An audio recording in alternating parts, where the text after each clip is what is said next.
सजीवातील जीवन प्रक्रिया भाग 2 life processes in living organisms part 2 इयत्ता 10वी विज्ञान भाग 2 मधील या प्रकरणावर आधारित काही ॲक्टिव्हिटी बेस्ड क्वेश्चन्स. यातील पहिला प्रश्न, दिलेल्या पर्यायांपैकी योग्य पर्यायाचे वर्णाक्षर लिहा. Choose the correct option and write its number for the following question. यातील पहिला प्रश्न आहे, शरीराचे अनेक तुकडे तुकडे होऊन प्रत्येक तुकडा नवजात सजीव म्हणून जीवन जगू लागतो. हे प्रजनन टिंबटिंब अलैंगिक प्रकारचे आहे. Body breaks up into several fragment and each fragment begins to live as a new individual. This is dash type of reproduction. याचे पर्याय आहेत कलिकायन बडिंग, खंडीभवन म्हणजेच फ्रॅगमेंटेशन, पुनर्जनन रिजनरेशन आणि द्विविभाजन बायनरी फिजन. आणि याचे योग्य उत्तर आहे खंडीभवन, दॅट इज फ्रॅगमेंटेशन. यातीलच दुसरा प्रश्न, तुमच्या वर्गातील प्रणव व प्रीती ही जुळी भावंडे आहेत, तर या भावंडांचा टिंबटिंब जुळे हा प्रकार आहे. Pranav and Preeti are twins in your class. They belong to dash twins type. पर्याय आहेत एकयुग्मजी मोनोझायगोटिक, सायामीज, द्वियुग्मजी डायझायगोटिक. यापैकी कोणतेही नाही, नन ऑफ दी अबाऊ. आणि याचे उत्तर आहे द्वियुग्मजी डायझायगोटिक. प्रश्न दुसरा, आकृतीत दाखवलेल्या अलैंगिक प्रजननाचा प्रकार लिहा. Write the type of asexual reproduction shown in the figure. 2 गुणांचा हा प्रश्न.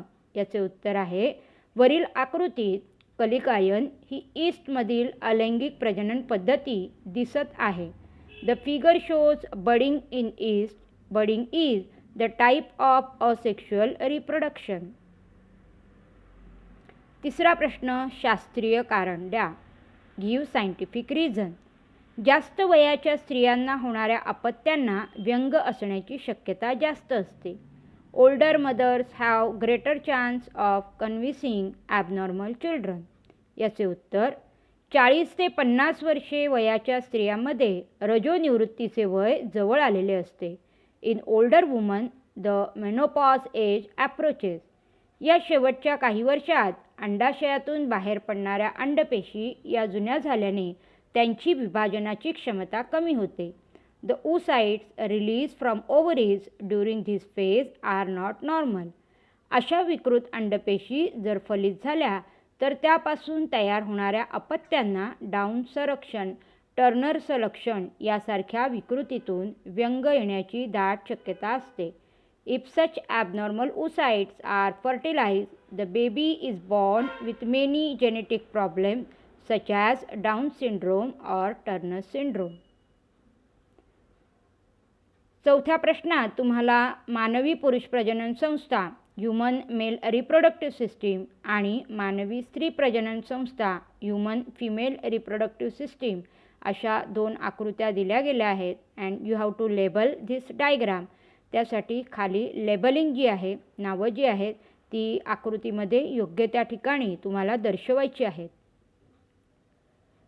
5वा प्रश्न, फरक स्पष्ट करा. Difference between. इथे अलैंगिक प्रजनन दॅट इज असेक्शुअल रिप्रोडक्शन आणि लैंगिक प्रजनन सेक्शुअल रिप्रोडक्शन हा 2 गुणांचा प्रश्न आपण घेत आहोत. यातील पहिला मुद्दा, कायिक पेशीच्या मदतीने होणारे प्रजनन.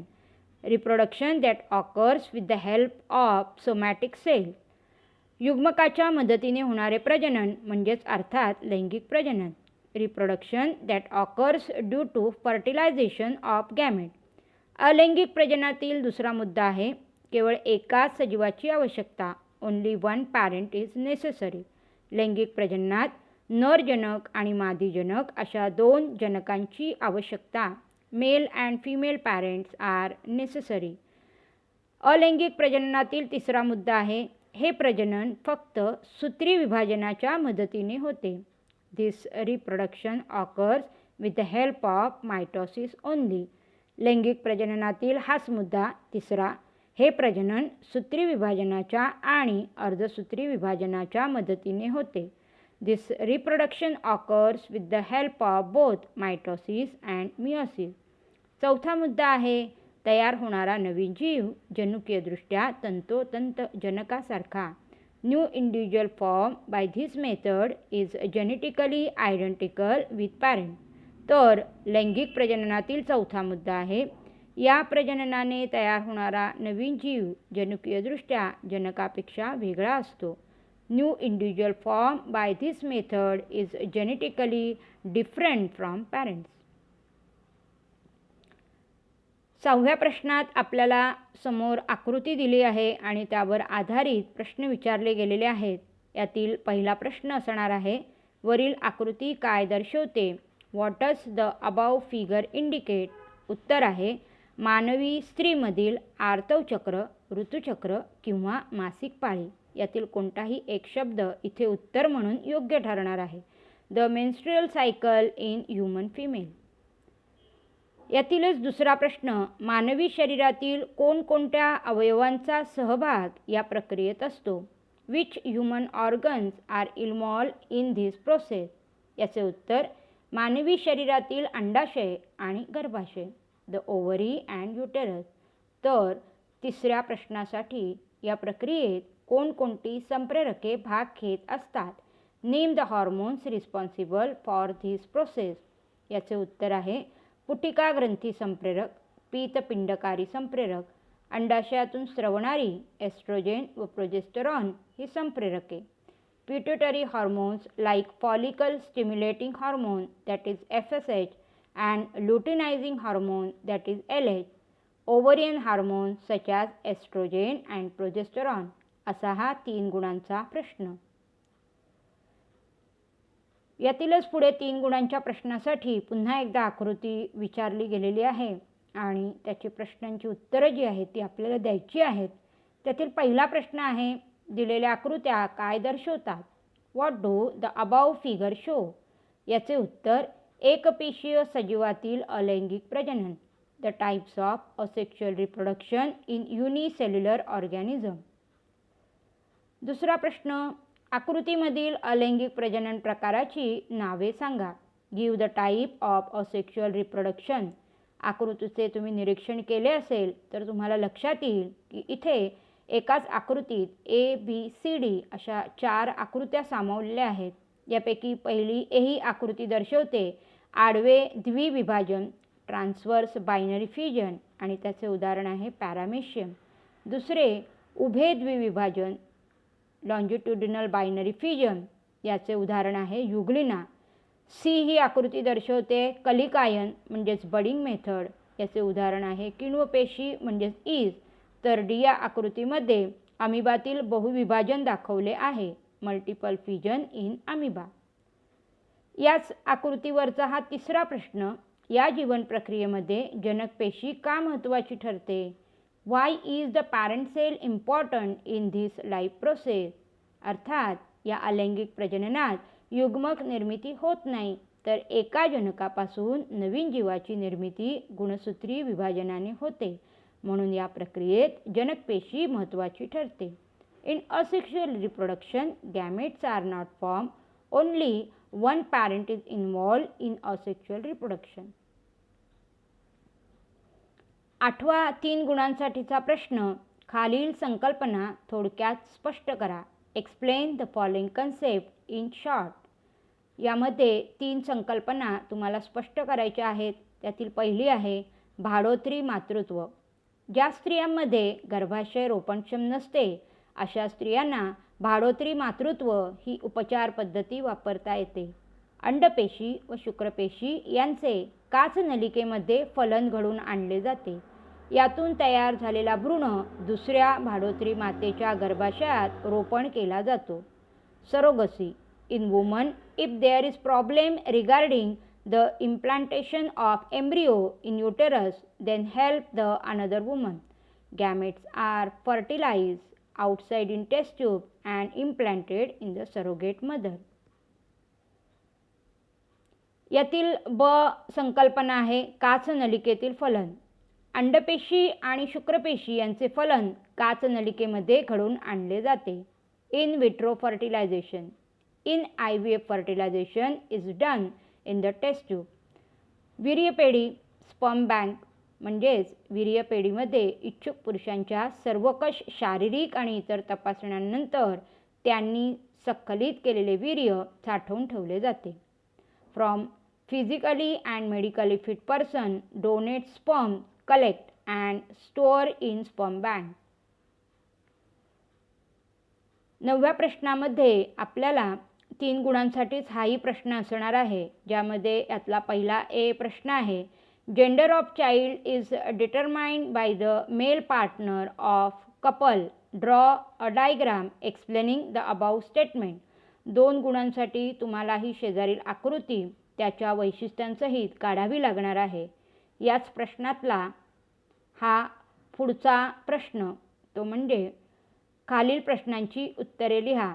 दाम्पत्याला मुलगा होणार की मुलगी हे त्या दाम्पत्यातील पुरुषावर अवलंबून असते हे विधान स्पष्ट करणारी योग्य आकृती काढा. आता आपण जो प्रश्न बघितला त्या प्रश्नामध्ये सेमीसाठी तो प्रश्न होता. हा रूपांतरित भाग जो आहे तो आपण मराठी माध्यमासाठी देतो आहे. 5 गुणांसाठी हा प्रश्न असल्याने इथे हा पहिल्या प्रश्नाला 2 गुण असणार आहेत. पुढच्या एका गुणांसाठीचा प्रश्न आहे तो म्हणजे prepare a slogan for campaign against female foeticide. मग आपण स्लोगन इथे देतो आहे, girl is not equal to tension but she is equal to 10 sons. हाच प्रश्न मराठी माध्यमासाठी रूपांतरित होतो आहे.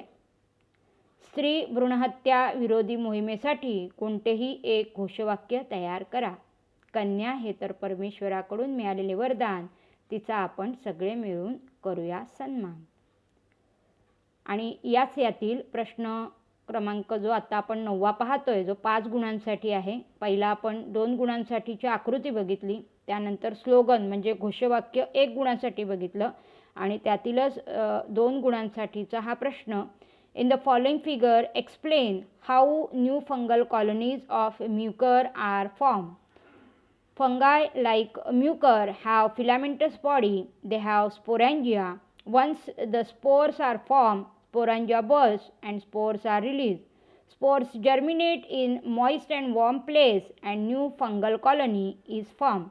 याचं मराठी रूपांतर. खालील आकृतीमध्ये किंवा दिलेल्या आकृतीमध्ये दाखवलेल्या म्युकरची बीजाणू निर्मिती होताना कवकजाल कसे तयार होते. म्युकरसारख्या कवकांचे शरीर हे तंतुमय असते. त्यांना बीजाणुधाणी असतात. बीजाणुधाणीमध्ये बीजाणूची निर्मिती झाल्यावर ती फुटते आणि बीजाणू बाहेर पडतात. ते बीजाणू ओलसर उबदार जागी रुजतात व त्यापासून नवीन कवकजाल तयार होते. असा हा 5 गुणांचा आपला 9वा प्रश्न होता. पुढील प्रश्न आहे तो म्हणजे identify the state the type of reproduction presented in the above figure. The spore formation is asexual type of reproduction seen in mucor. वरील आकृतीमध्ये प्रजननाचा कोणता प्रकार दिसून येतो? याचे उत्तर आहे अलैंगिक प्रजनन. अशा रीतीने हा पूर्ण प्रश्न 9वा जो 5 गुणांचा आपण इथे संपवत आहोत. या पुढील 5 गुणांचा 10वा प्रश्न आहे. फुलाचे अंतरंग यावर आधारित खालील प्रश्नांची उत्तरे द्या. Answer the following questions with the help of parts of flower. यातील पहिला प्रश्न, फुलातील पुल्लिंगी दल कोणते? Which structure of the flower form the male reproductive part. याचे उत्तर आहे पुमंग किंवा तुम्ही पुंकेसर हे सुद्धा उत्तरादाखल देऊ शकता. अँड्रोशियम और stamen consisting of anther and filament. यातील दुसरा प्रश्न, फुलातील स्त्रीलिंगी दल कोणते? Which structure of the flower form the female reproductive part. याचे उत्तर आहे जायांग किंवा स्त्रीकेसर. गायनिशियम और carpels consisting of ovary style and stigma. यातीलच तिसरा प्रश्न, आपल्या रंगाने कीटकांना आकर्षित करणाऱ्या फुलाच्या भागाचे नाव सांगा. Which part of the flower attracts the insects. उत्तर दलपुंज म्हणजेच पेटल्स. चौथा प्रश्न, फुलाच्या आतील भागाचे संरक्षण करणारे मंडल कोणते? Which is a protective wall in the flower. याचे उत्तर आहे निदलपुंज, सेपल्स फॉर्मिंग द कॅलेक्स. आणि या 10व्या प्रश्नातला हा शेवटचा 5वा प्रश्न, फलनक्रिया फुलाच्या कोणत्या भागात घडून येते? The part of flower in which fertilisation takes place. याचे उत्तर आहे अंडाशयात फलन प्रक्रिया घडून येते. In a part of ovary. अशा रीतीने हा 5 गुणांचा प्रश्न, एकेका गुणाला एक प्रश्न जो आहे, असे 5 प्रश्न इथे आपण पाहिले आणि हा प्रकरणावर आधारित ॲक्टिव्हिटी बेस्ड क्वेश्चनचा इथे आपण शेवट करतो आहे. जर तुम्हाला हा व्हिडिओ आवडला असेल तर जरूर लाईक करा, शेअर करा आणि सबस्क्राईब करा. थँक्यू.